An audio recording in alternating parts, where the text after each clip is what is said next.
أشهد أن لا إله إلا الله وحده لا شريك له وأشهد أن محمدا عبده ورسول.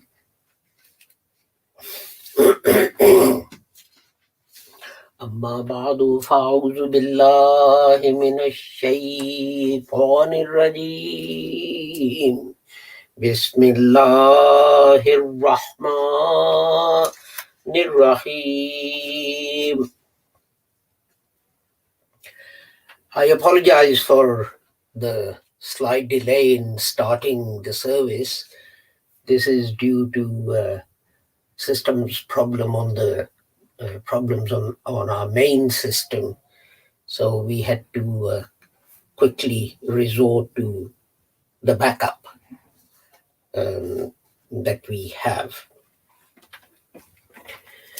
Today's topic is Ramadan, and this is chapter 2, verse 185. And it says, Shahru Ramadan allazi unzila fihi al-Qur'anu hudan lin-nasi wa bayyinatin min al-huda wal-furqan wa man shahida minkum ash-shahra falyafumhu وَمَنْ كَانَ مَرِيضًا أَوْ عَلَى سَفَرٍ فَعِدَّةٌ مِّنْ أَيَّامٍ أُخَرَ يُرِيدُ اللَّهُ بِكُمُ الْيُسْرَ وَلَا يُرِيدُ بِكُمُ الْعُسْرَ وَلِتُكْمِلُوا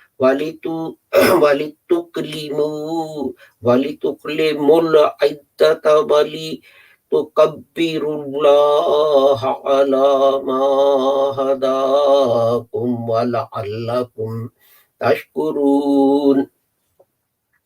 The month of Ramadan is that in which the Quran was revealed, a guidance to men and clear proofs of the guidance and the criterion.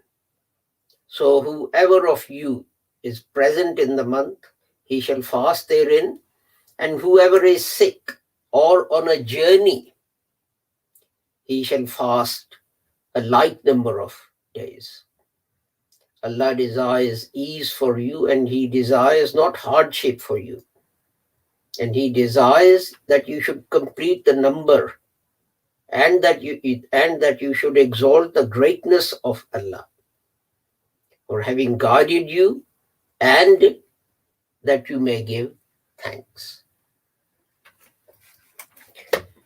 I apologize to our audience because the present audience, physical people, are sitting in that direction and the camera is over there. So you probably find that I'm not looking towards you. I want to look at the word Ramadan today. We know that it's the name of the month during which we fast. And as this verse of the Holy Quran tells us, Ramadan is the month in which Allah revealed to the Holy Prophet Muhammad sallallahu alaihi wasallam the Holy Quran. There is a difference of opinion as to root of Ramadan. I mean, here obviously it's used as a proper noun. It's the name of a month. But some people say that it is derived from the Arabic root Ramida. Ramida. And Ar-Ramida means intense, scorching heat. And others people say that it comes from the word Ramda, and that means land heated by the sun. So in essence, it's the same thing. And then because it's talking about heat, and when we're talking about heat, we are talking about scorching, unbearable heat. And Arabs use this word, al-ardu ramda, the land scorched by heat. Some people have come up with an interesting interpretation of this, and that is that Ramadan is actually, before I start off, I'd say I don't agree with this interpretation. It's incorrect. They say that Ramadan actually comes from a combination of two words of Sanskrit.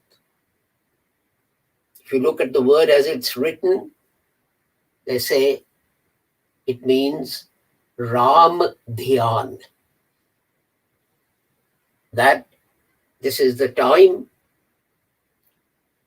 when you turn to remembrance of God, the divine being.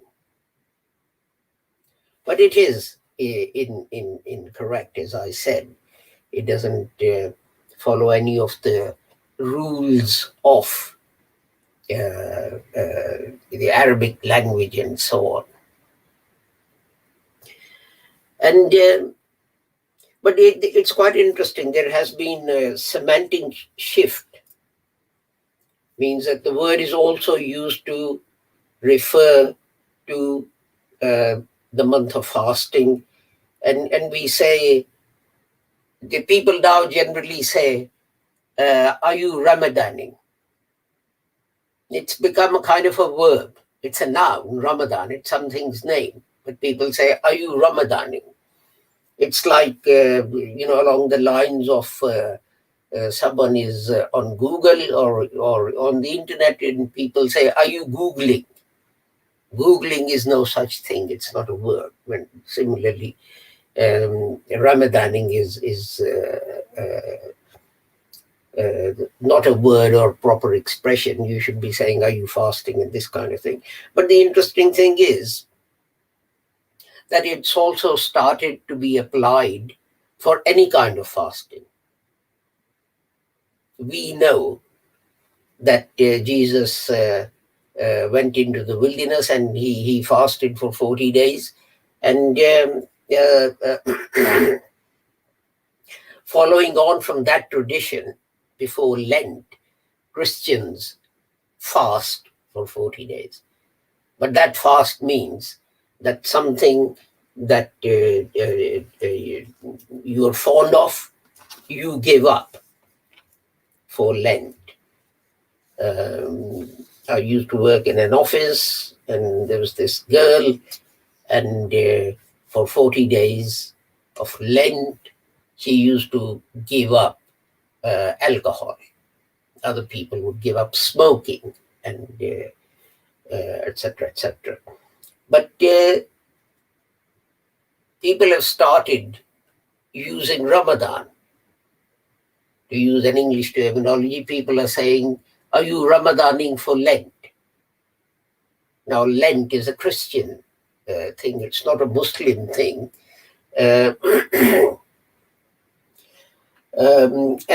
this was particularly so during the time that colonial powers, French and British and so on, were in North America particularly, that this started happening. But the thing about Ramadan is that what is the significance of using the word that means intense heat? And I think the significance is this, that just like when you're out in the sun, even in this country, during summer sometimes when temperature goes up to the blazing heights of 80 degrees Fahrenheit, people go out and they say, oh, you're going to get sunburnt and put this cream on and put that on and so on and so forth. The heat, the intense heat of the devotions of Ramadan purifies you. You see, what do? You dig up iron ore, and if you use it just as iron, then what's going to happen is that it's not going to be very strong or effective. And you subject it to intense heat. You subject it to intense heat. And once you've subjected iron to intense heat, it turns into steel. It is purified and it is strengthened. I mean, all these things, all these metals and things which are regarded as valuable or useful, etc., they are dug up in an impure form. And then something has to be done to purify it and to strengthen it. Silver is dug up. It's impure, it's mixed up with all kinds of things, bones and leaves and dirt and dust and so on. And it goes through various stages of purification. Leaves, for example, you might be able to take out by hand, and then you do other things to purify it. And then the last step of purification is that you heat it intensely. You subject it to some intense action to get rid of all the impurities. And only pure metal is left.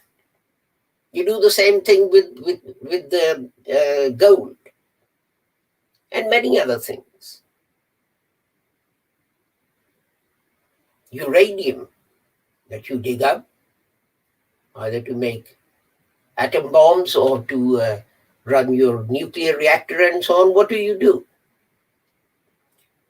It goes through many stages of purification.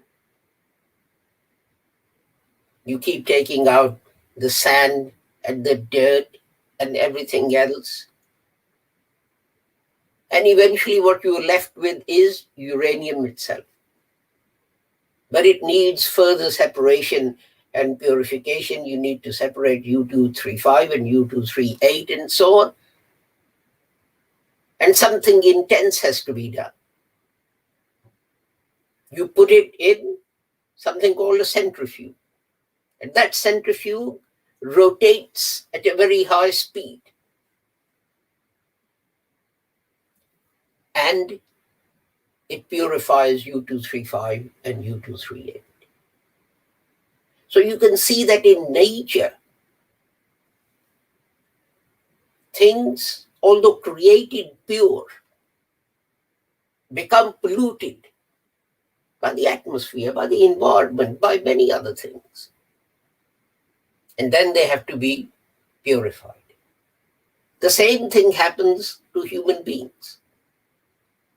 The Holy Quran tells us that this is the difference between Islam and Christianity, that Christianity says that human beings, every baby is tainted with the original sin.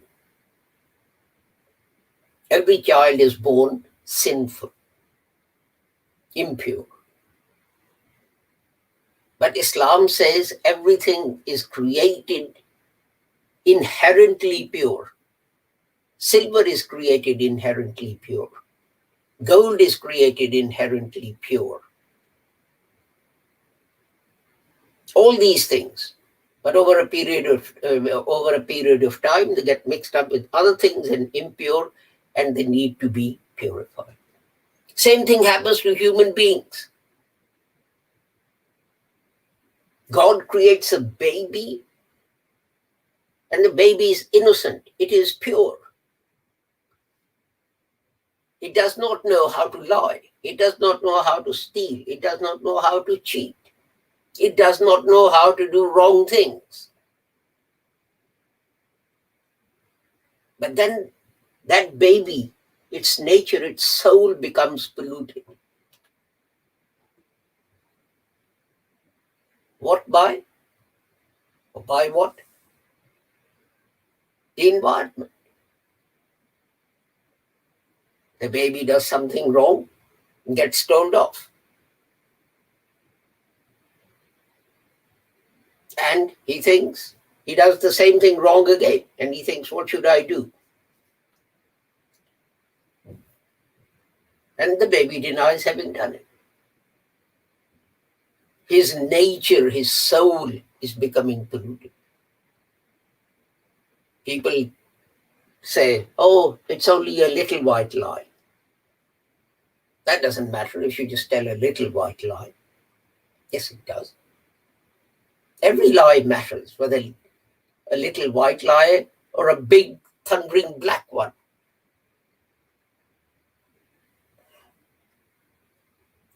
The same thing happens. Just like that silver gets covered or that gold gets covered by dirt and dust and bones of dead animals and leaves that have fallen off trees. The same thing is happening to your soul and mine as we go through life. Same thing is happening. It's becoming polluted by all these things that are covering it up. You see, this dirt covers up silver and gold. The dust covers up silver and gold. Rubbish covers up silver and gold. The same thing happens to us. Many babies, when they're born, they're happy to share what they have. And then what they learn, that it might be better if he kept whatever it was myself. Let me not share things. And the example I gave you of lying and cheating and whatever else.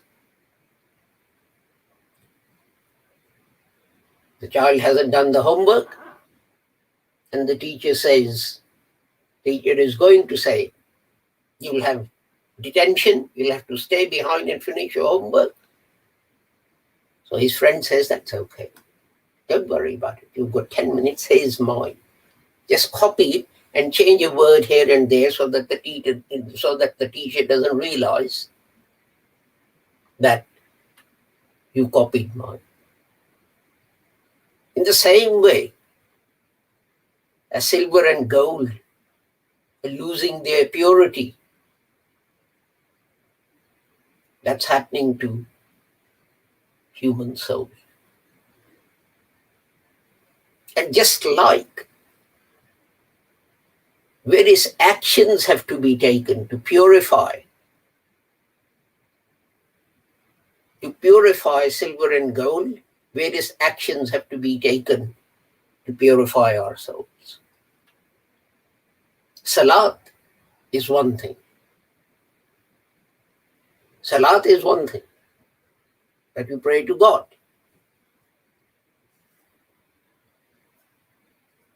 But then once a year, you subject your soul to this intense heat to burn all the sinful thoughts and ideas from your head.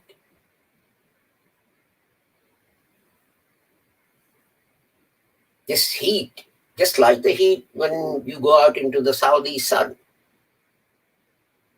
just like that heat makes you feel comfortable, uncomfortable, this heat makes you uncomfortable as well. You have to get up much earlier.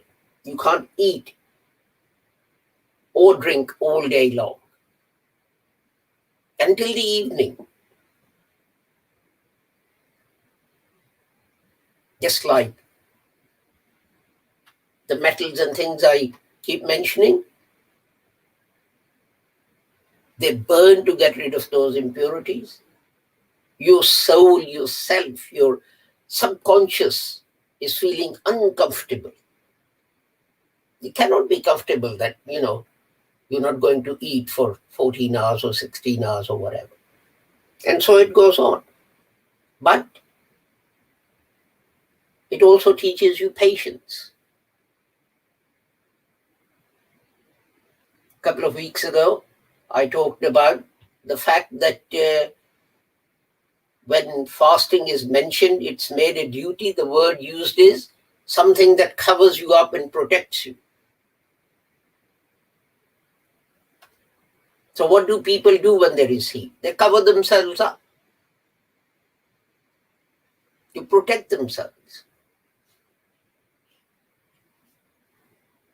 So you do the same thing so that you don't have to go through this rigor. But it also teaches you patience. You're outside, you're going to work, or you're going shopping, or whatever it is you're doing. And you're thinking, it's okay. I know it's very hot. I know it's unbearable. I know I'm perspiring.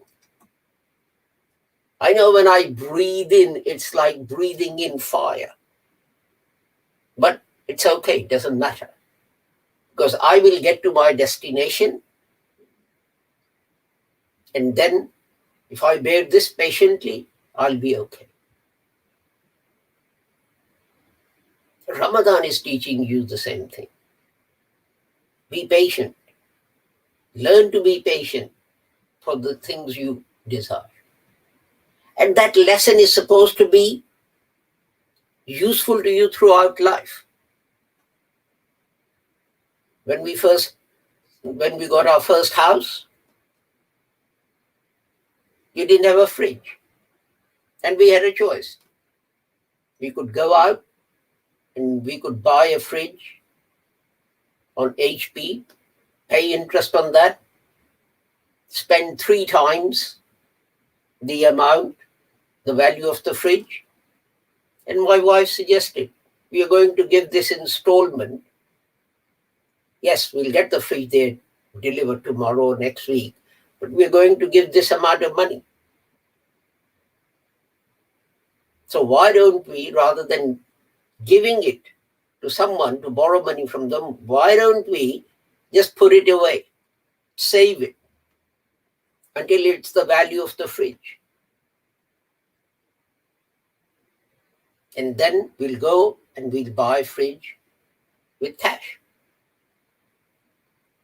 A fridge marked as £100 would have cost us £300. Doing this, it cost us £100. And that is the value of patience that people have forgotten. They want to rush out. They want to buy this. They want to buy that. You can survive without a fridge. It's hard, but you can survive. Ramadan taught you patience. Ramadan taught you to give up things which you need, food and drink and so on. Be patient until you can. So the same thing applies here. So it's not about just fasting and then rushing to iftar for an iftar party with your friends and so on. It is putting that patience that you have developed in your character, in your life. It's putting it into use in other aspects of your life, in all aspects of your life.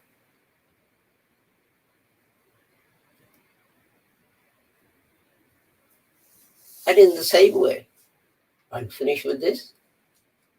I mentioned the shopping trip.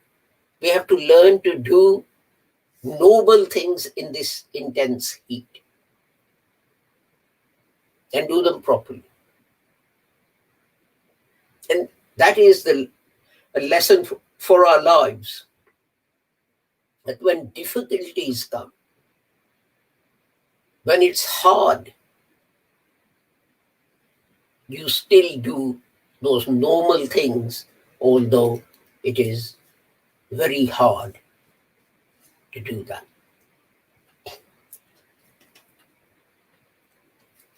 The point I'm making is that these lessons of Ramadan, they're not isolated. They should be reflected in the rest of the things that we do in our life.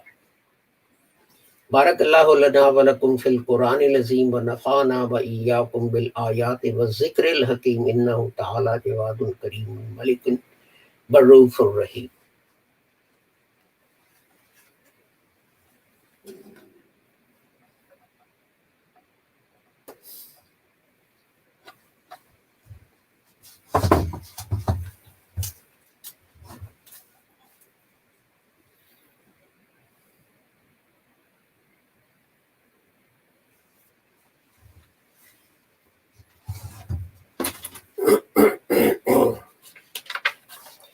Alhamdulillah, alhamdulillah, nahmaduhu wa nasta'inuhu wa nastaghfiruhu wa nu'minu bihi wa natawakkalu alayh.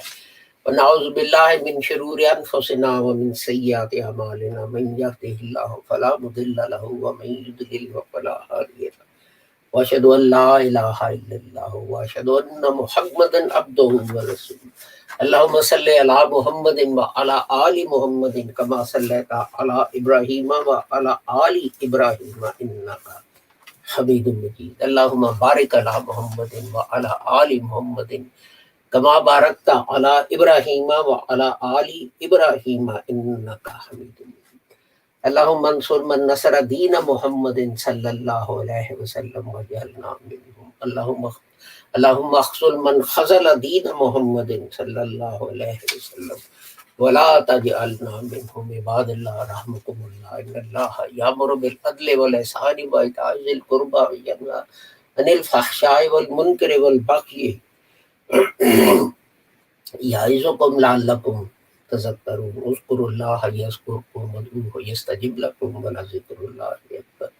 Wallahu ya'lamu ma tasna'un.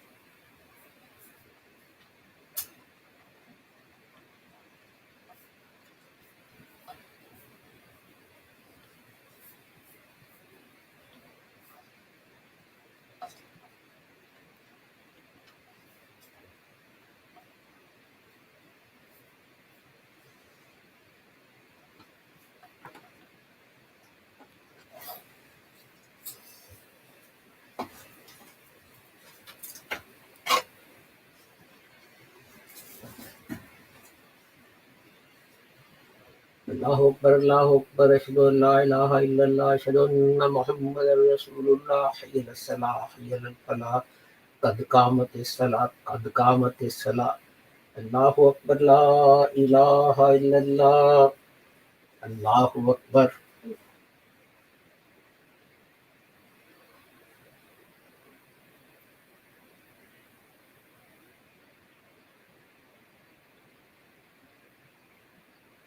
Alhamdulillahi Rabbil Alameen, Ar-Rahmanir Rahim, Maliki Yawmiddin, Iyyaka na'budu wa iyyaka nasta'in, ihdinas siratal mustaqim, siratal ladzina an'amta 'alaihim ghairil maghdubi 'alaihim ولا الضالين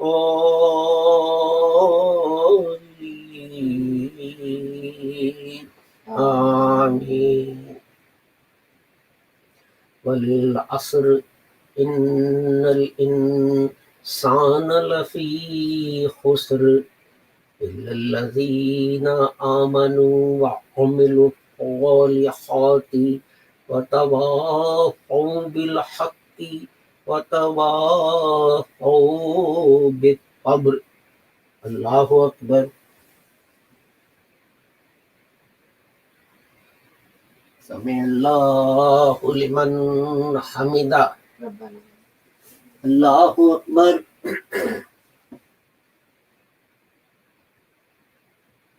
الله أكبر. الله أكبر.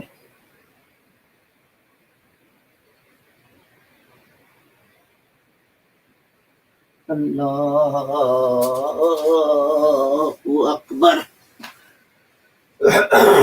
الحمد لله رب العالمين الرحمن الرحيم مالك يوم الدين إياك نعبد وإياك نستعين اهدنا الصراط المستقيم صراط الذين أنعمت عليهم غير المغضوب عليهم ولا الضالين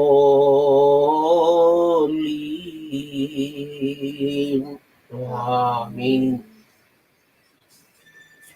إنا أعطيناك الكوثر فصل لربك وانحر إن شانئك هو الأبتر. الله أكبر.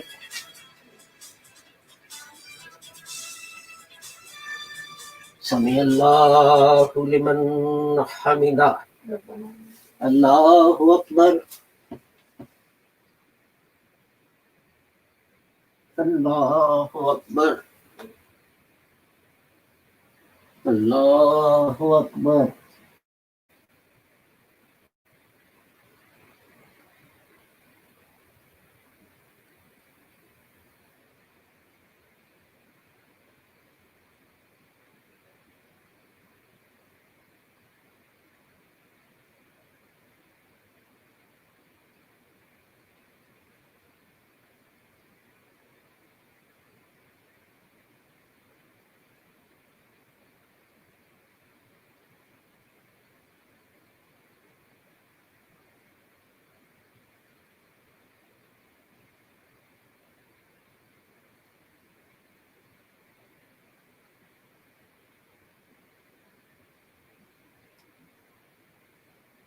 الله أكبر.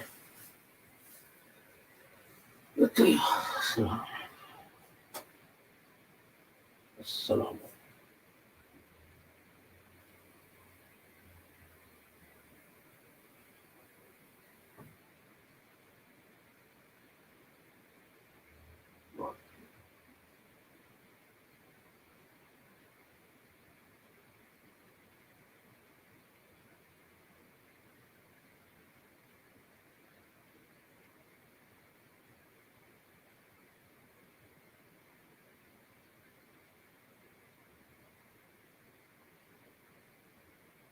السلام عليكم ورحمة الله. السلام عليكم ورحمة الله. استغفر الله استغفر الله استغفر الله. ربنا آتنا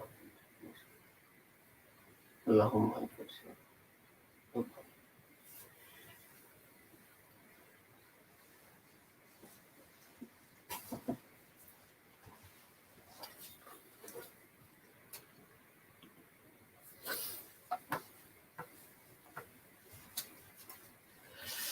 Thank you for joining us for our Friday service. I again apologize for the lateness with which we started. And as I said, it was due to complete hardware failure on our main system. But we do have a backup system set up, which we had to resort to, and that took a few minutes. This is the month of Ramadan, and I request you to earnestly pray to Allah to protect humanity from itself as well as from the coronavirus, and make people each other's friends and brothers and help each other rather than kill each other, regardless of what the other person's religion or nationality or sect, etc. may be. Our next broadcast is going to be on Sunday, 2 p.m. UK time, and it's the Call of the Messiah, 2 p.m. in Urdu and at 2:30 in English. Until we meet again, with the prayer that whoever you are and wherever you may be, may Allah keep you safe and sound and free from harm. Assalamu alaikum, Khuda Hafiz, goodbye.